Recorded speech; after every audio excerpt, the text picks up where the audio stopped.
আজকে ডিমের একটি নতুন রেসিপি তৈরি করে দেখাবো। অবশ্যই পুরো ভিডিওটি দেখবেন, দারুণ মজার হয় এই ডিম কারি খেতে। চলুন দেখে নিই পুরো রেসিপিটি। প্রথমে এখানে আমি 4টা ডিম নিয়েছি, আপনারা চাইলে বাড়িয়েও নিতে পারবেন। এবার আমি ডিমগুলোকে দাগ কেটে নিব। সবগুলো একটু কোনাকুনি করে দাগ কেটে নিয়েছি, এপাশ ওপাশ। তো প্রত্যেকটা ডিম একইভাবে আমি দাগ কেটে নেওয়ার পর আমি এখানে প্যানে সামান্য লবণ আর সামান্য হলুদ দিয়ে ভালো করে তেলের সাথে মিক্স করে নিয়েছি।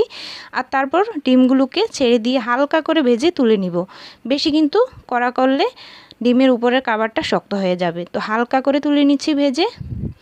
এবার আমি একই প্যানে সরিষার তেল দিয়ে করছি। এবার সরিষার তেল দিয়ে কিন্তু রান্নাটা অবশ্যই করতে হবে। এখানে দারচিনি, এলাচ, লবঙ্গ আর তেজপাতা দিয়ে হালকা একটু ভেজে যখন ফ্লেভার চলে আসবে, এখানে আমি 4টার মতো পেঁয়াজ বেটে নিয়েছি আর রসুন 1টার মতো দিয়েছি।